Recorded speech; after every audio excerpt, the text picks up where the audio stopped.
What's up, Craigs? Punta tayo Waiting Room Cafe. Let's go!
Game.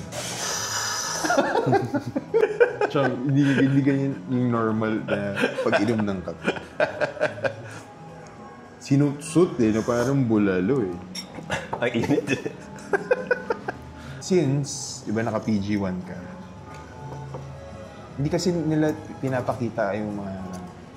May hassle ba? Ang bagal. Mabibitin kayo na. Napakabagal ng PG1. Huwag mo ganyanin, pero love mo naman, di ba? Oo. Mabagal pero sobrang okay. Kasi... Actually, hindi. Nabibitin ako dito sa... XCG, di ba? Mabagal siya pero enjoy. Pero kanina? Ano? Kasi, kunyari, yung mga paakyat, sarap eh. Torque siya eh, torquey. Tapos yung mga lubak-lubak. Sasagasama lang eh. Talaga wala akong pakialam eh. Kaya masaya siya dalhin. Pero speed-wise, bagal lang talaga. Kung merong PG... Parang PG1 na... Kasi ngayon may mga... May hero na eh. Yung 200.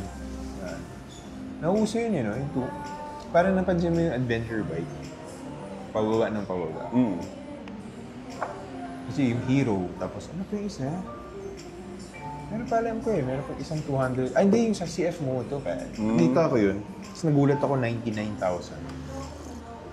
Carburador. Pero parang meron ng visor.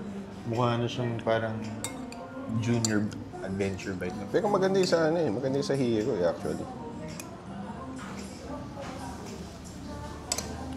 Ang hindi ko lang alam, hirap din kasi sumingit pag malaki yung bike eh. Oo, kasama na rin yun. Kaya advantage pa rin yung PG1. PG, sarap eh. Sarap isingit, sarap eh, Parang hindi ka takot na Kunyari, di ba dati nag-Alfonso tayo? Tapos parang may lubak-lubak. Uneven road surfaces. Yung lubak kasi din sa Alfonso, hindi lubak. Yun yung, alam niyo yun, kunyari, ganyan. So kunyari, di ba ganyan ang road? Sa Alfonso, ganyan. May pointy pa. May crack pa yung nakaangat. So. Tapos, di ba, parang minsan sa kurba pa. Tapos parang bulaga. Yun yung maganda. Yung sa PG, sasagasama lang yun. Yun yung nakakatuwa. Tapos, kunyari yung mga hams. Gano'n ka lang, tatayo ka lang. Pag tinatamad ka na kumamit, tumayo ka lang. Pero di ba, gano'n ka? Parang yung sabi ko yung kulang ng PG pal. Okay na yung speed eh. Tubeless. Ngayon tubeless. Kasi ito sa akin wala eh. Kung mag-tubeless ka parang motor. Dito sa sa XT. Yung sa'yo pwedeng tubeless na ba? Pwede, oo. Sabi nila, babalutan daw ng interior. Ginawa ni Trupa. Diba tama? Yung crew nila.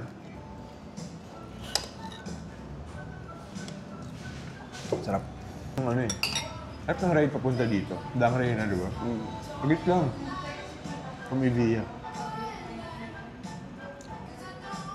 Mga 11 minutes lang.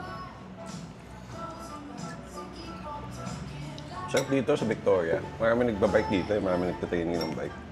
Kita ko nga eh. Kaya na kasi siya. Angat baba. Lalo na nung... Pero yung merong isang curve, ibalik nyo mamaya. Isasama ko sa pagpunta dito. Hindi ko alam kung anong gradient yun ba. Sobrang tarik. Taas yun. Kaya yung pakanan. Yung sa may Hollow Ridge, sa may golf course yung... Oo, yung pakanan na pag ano. yun. Sabi ko, tapos iba bike yun. Grabe. Pag ganun, tukod. Pwede ka naman tumukod.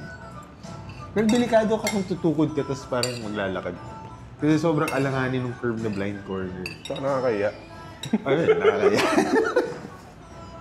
Kaya payabang muna. So paglampas mo, Labang muna. Importante mayabang. Sok.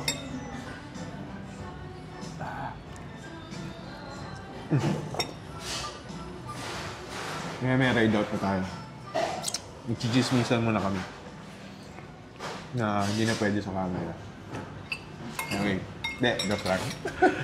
Anyway, may ride out tayo. Thanks!